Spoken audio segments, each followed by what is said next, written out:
Good morning, gang. Welcome back to the studio. Today we are making a stomacher, and I'm going to film this as a separate piece, just a quick and dirty little video. So what I'm doing here now is cutting out my layers, and this is my pattern for Jenny's stomacher. And this particular piece that I'm cutting out in factory cotton, which is cotton muslin in the United States. It's the fabric that we test patterns out of. It's unwashed, so there's lots of sizing in it, and I want that sizing in this these two layers of fabric. So what I've done is traced off in blue chalk my pattern, folding it over in the center front, and I've marked my center front line. And this is going to be helpful later when I sit down to sew. And I'm going to sew this section by machine.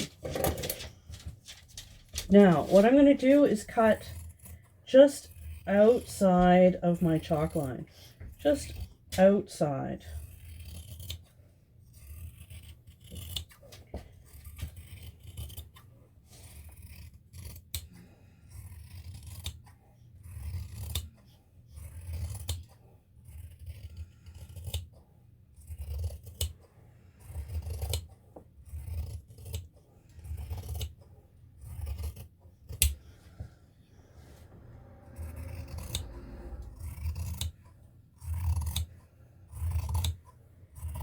And remember, I'm using the whole entire blade of my scissors so that I don't create a notch in my scissors from only cutting a short period or a short length of the blade.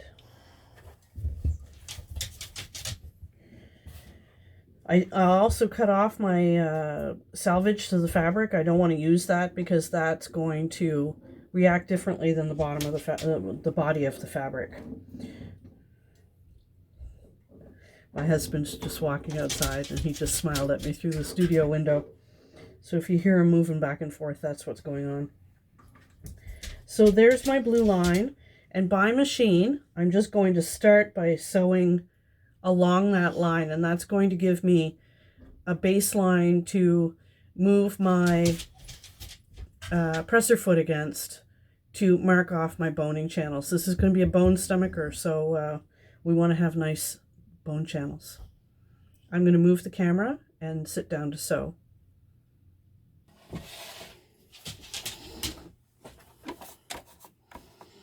I'm using just a regular stitch on the sewing machine, and it doesn't even matter what color of thread that I'm using.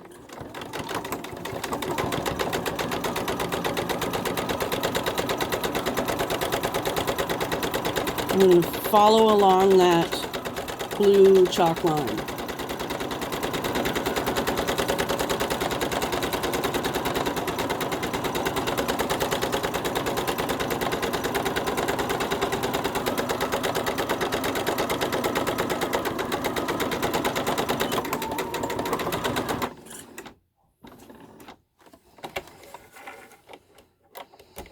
Trimming my thread.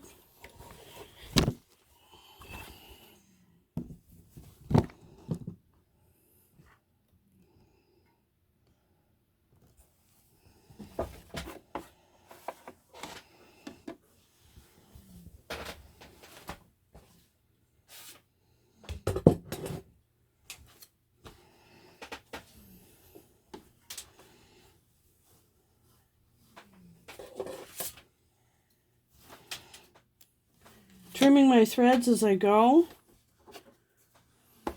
Now I'm going to line up that first stitching line with the edge of my presser foot, and I'm going to make my second stitching line. And I'm watching this side of the presser foot. I'm not watching the needle at all.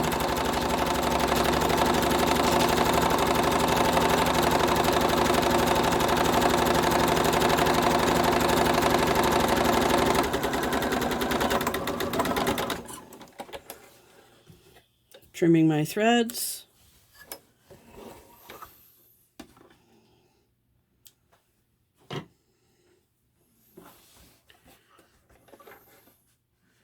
And again, lining the presser foot up with that other row of sewing.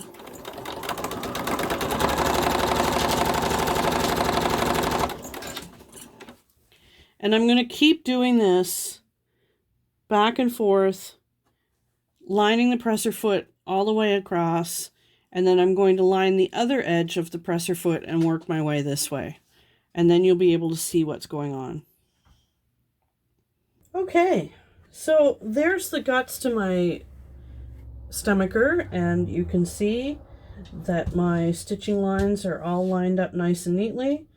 I had green thread in the bobbin, so when I flipped over my work, this is the side that I started on, I worked this way, and then I flipped my work over and worked that way, lining the first stitching line up with that blue chalk line, and then the edge of my presser foot all the way along, working my way towards the outside, then flipped it over, lined my presser foot up, and worked my way to the outside. And now I'm just going to trim up my edge from where my fabric floated a little bit. And you could retrace the pattern at this point.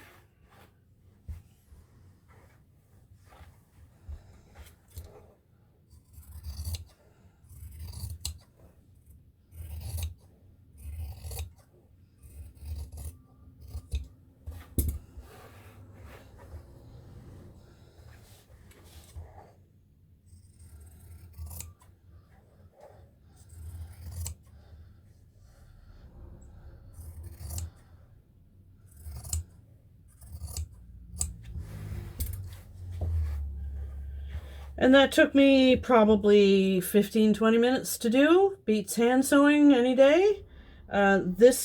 These two layers are never going to be seen by anyone once they're encased in the fashion fabrics of the stomacher, so I'm not worried about hand sewing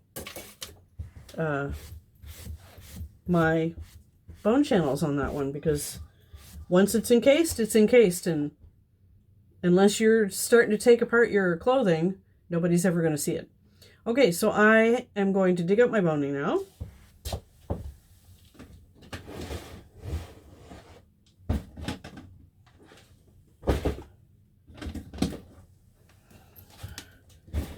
And I have a box of boning. And because I'm usually working with a budget, because museums don't have a lot of money, I use nylon zip ties. I have a bundle of plastic zip ties here, just so you can see the difference. The black ones are the nylon, and they're quite a lot more bendy and flexible, and the plastic ones, when they get cold, they'll break. Also, if they're under stress, they'll break. So if you're a curvy woman at all, and you have splay to your corset or splay to your stomacher, the plastic ones are not good because they will break. I have found this out. But I have been using the nylon ones since the mid-1990s, and they work so well that it's hard to tell the difference between these ones and actual whalebone. Honestly, I've made whalebone stays, and these act very similarly. So I'm just pulling out my bundles. I buy them by the gigantic package of different lengths of bundles, and I don't think I need the little ones because I have enough offcuts. And I have a special pair of scissors.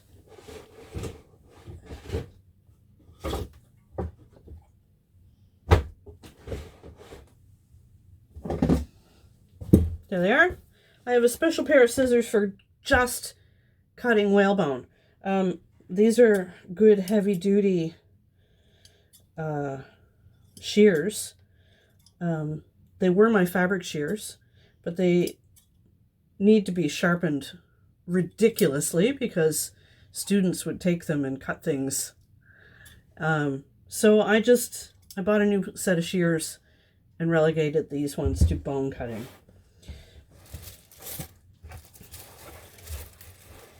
So there, I'm all ready to start boning my stomacher. And I'm going to look to see if these ones will fit anywhere. They won't, so back in the bin they go. And I'm not going to bone all the way across. I'm probably going to bone every second one. Cut the knob off.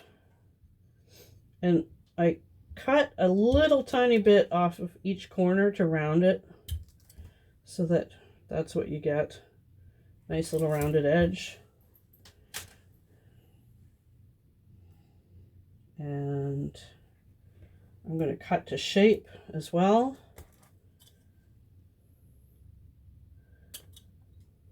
Cut that point off, so you don't want that point digging in.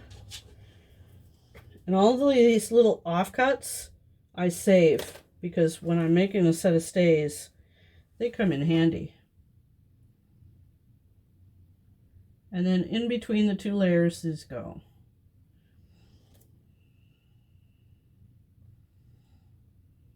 And some days are easier than others to get that started. And I want some float play in this. I've cut them a little shy of the, oh, that's a nice long one. We'll put that one in the center front.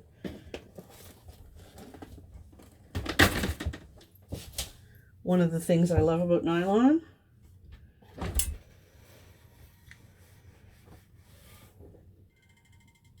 You can iron it flat.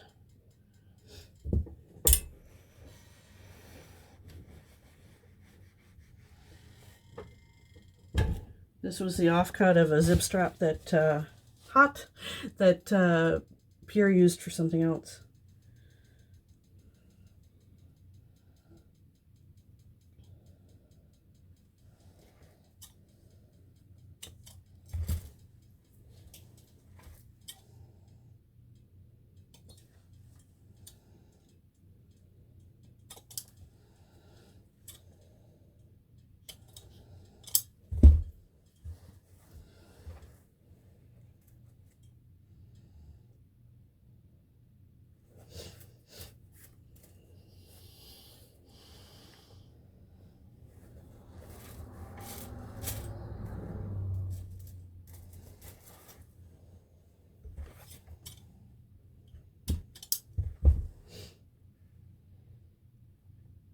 Every second one.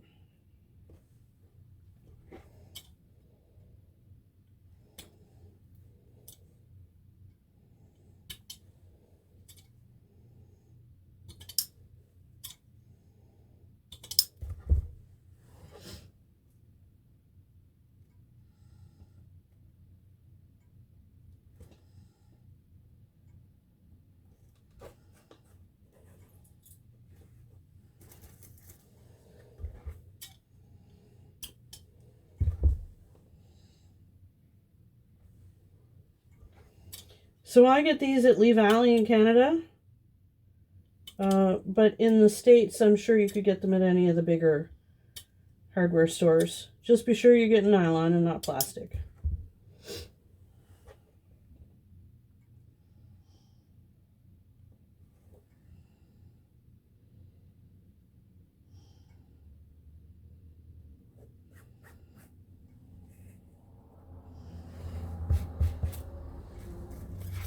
Probably get one more. Yep.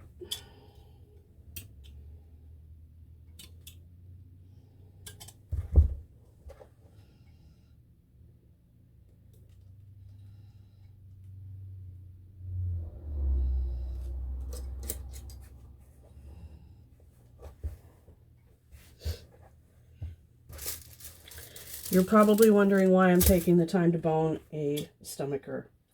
Well, we use pins to put our clothes together.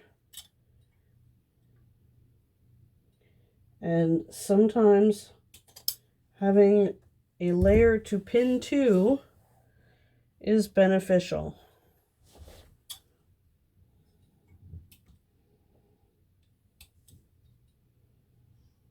So that you're not pinning into your body.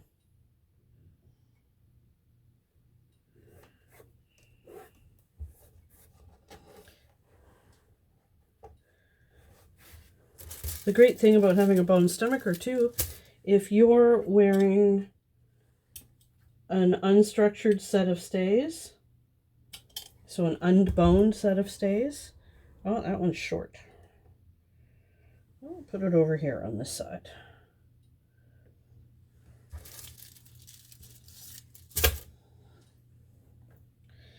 If you're wearing an unstructured or semi-bone set of stays, then the extra structure in the stomacher will smooth out your line and make you nice and smooth and upholstered looking instead of rumpled.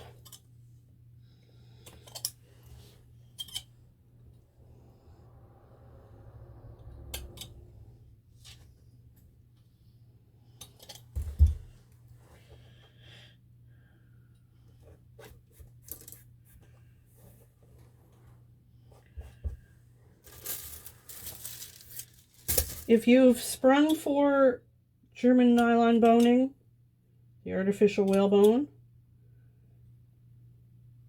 that's cool too. It works basically the same way.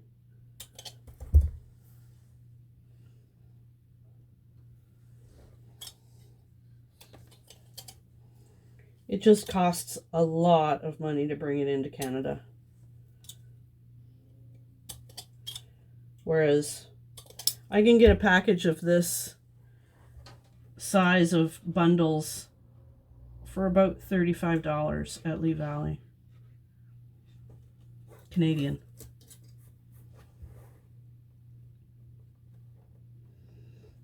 Yeah, it's going to work out perfectly. 2 more bones on that side.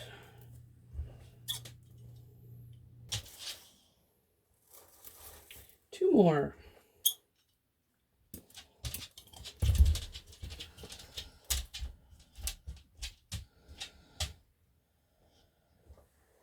You're busy today, Bear.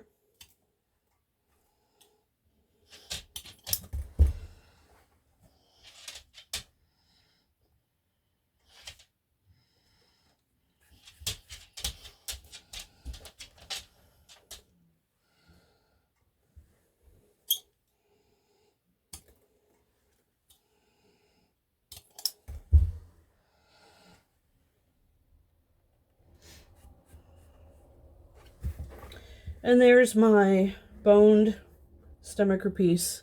It's not a lot of structure, but it is just enough. Give me a second to get cleaned up and I'll be right back. Okay, one last piece to cut, and that's the lining for her stomacher, and I'm using the same lining as her gown. But if I had a piece of scrap linen, I would use that too. I'm going to use her fashion layer as my cut.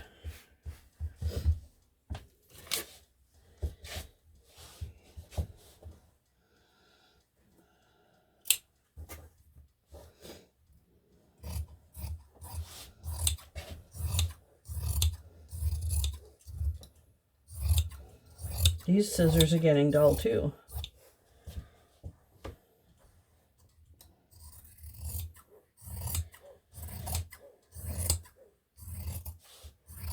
I used to get my scissors sharpened once a year, but COVID kind of put the hold on that. Because I wasn't out shopping. And the scissor sharpening man wasn't coming to the fabric store. Cutting off the selvage again. Okay, so I am going to use my sewing machine once again. I'm going to give that a quick press because it's been folded for a while. It's got a fold line. right sides together. I'm going to pin all the way around.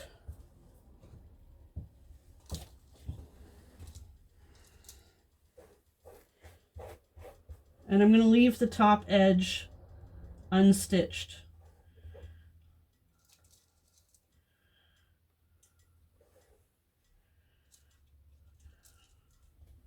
This is about the one time I ever bag out a garment. Bagging out is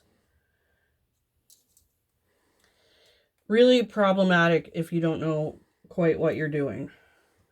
You can have a garment that's really nasty looking.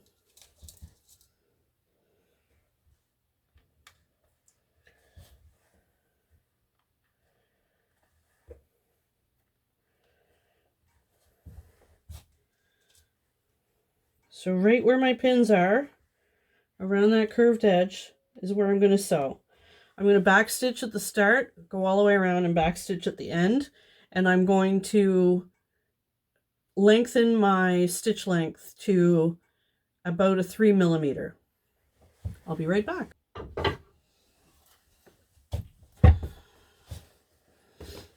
So I've stitched around the outside edge, and now is the most important part. You're going to press your seam allowances open, and I'm using my pressing tool because these are curved seams. I'm going to start off with the straight edge, and this may seem like a really huge waste of time. You could get onto sewing, you could press it later, but it's one of the things that's going to make your garment look professional. If you take the time to press your seam allowances open and trim your threads as you sew.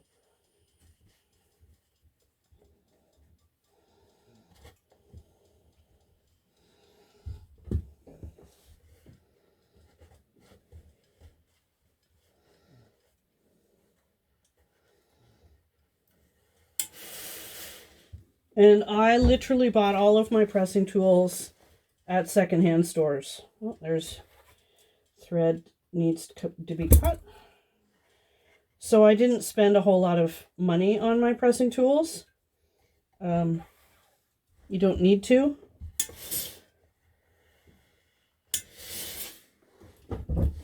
Just be on the lookout when you're out shopping.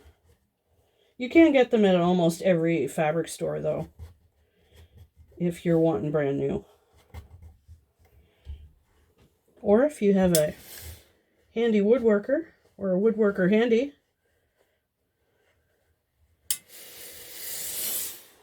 they can make some funky pressing tools as well.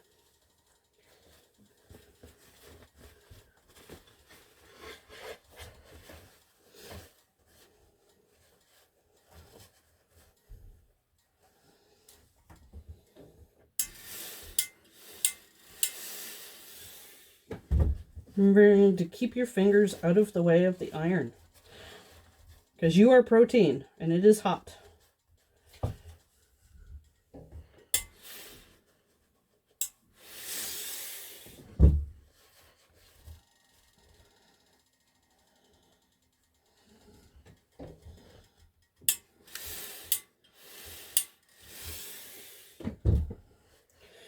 And you don't need a professional iron like mine. My gravity feed iron was literally packed in a box for 10 years as we hopped around the country with the military, because I didn't have the space to set it up. The gravity feed's one of those things that you have to set up and leave up. It doesn't like to be taken up and put down, taken up and put down. So I used a domestic iron, and I just made sure that my domestic iron was full of water in the reservoir all the time. And yeah, you're going to go through them, because irons are one of those things that if you're using it all the time, it's got a shelf life. So see how easy it is for me to press that seam flat now that I've turned it to the right side? Because it literally just wants to lay flat for me.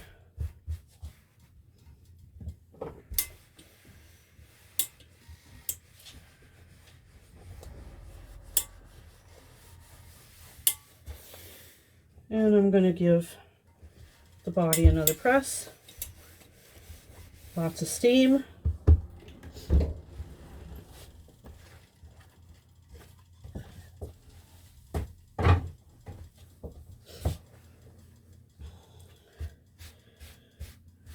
Moment of truth. Did I sew on the line?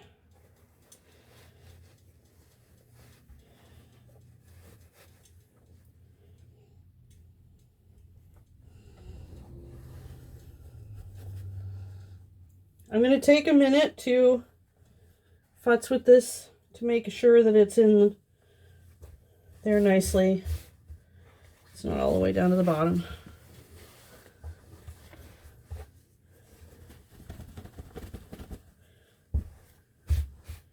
There we go.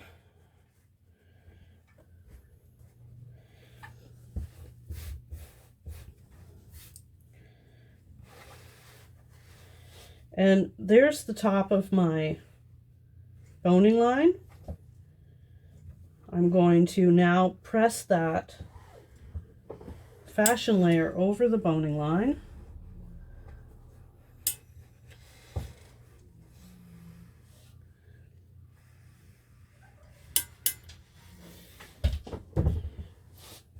And then I'm going to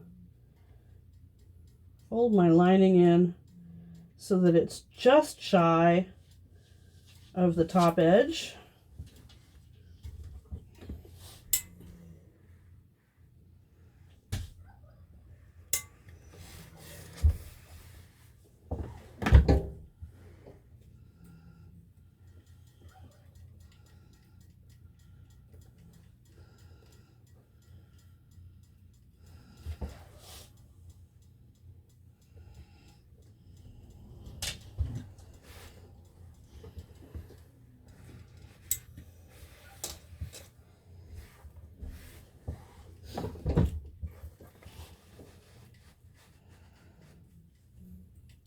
Now I'm going to start in the middle and pin those layers together. And in the middle with a pin, and in the middle with a pin, in the middle with a pin. And see the ease that I'm pressing out there, those little bubbles? In the middle with a pin.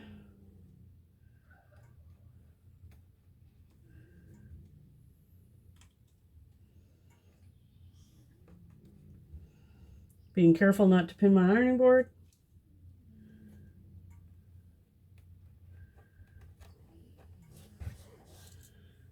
And the final step,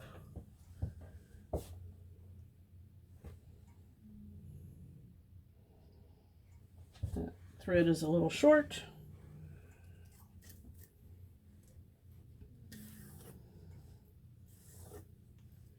Final step, I'm going to fell stitch the lining to the fashion fabric.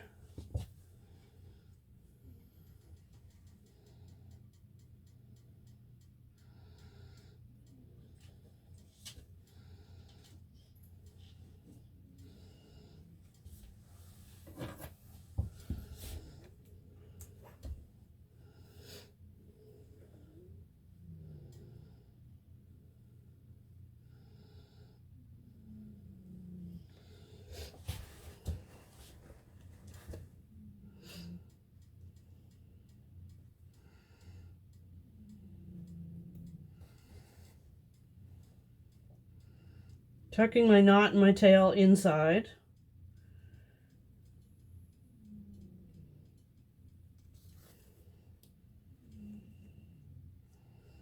And you'll notice that I am right-handed and I sew from the right towards the left. That's so that I'm not fighting against the stitch. It's a smooth movement.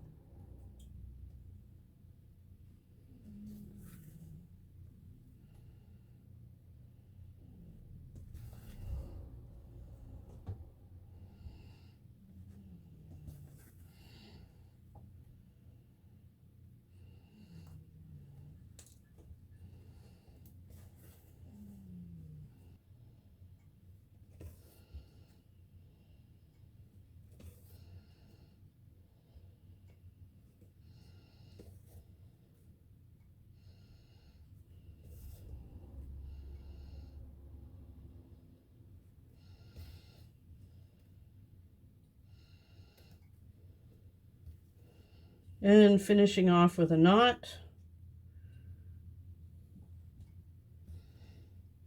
And hiding my tail in between the 2 layers of, well, now 4 layers of cloth. There we have it. One lovely stomacher, which could be worn as is if the gown was going to be a simple gown that's unadorned. But tomorrow and Monday, we are going to decorate the ever-living snot out of this dress with tons and tons of ruching made up of all of the cabbage bits left over from cutting. So that's in the next episode. If you've been following me along this long, please hit the subscribe button, give me a thumbs up, hit the bell for further notifications, and if you have any questions or there are anything that you want more information on or videos that you want me to make, please hit a comment down below and let me know. I'd love to hear feedback from you. I'd love to know where you're struggling, and if I can help with that, I will do my best to do that. Okay, see you next time.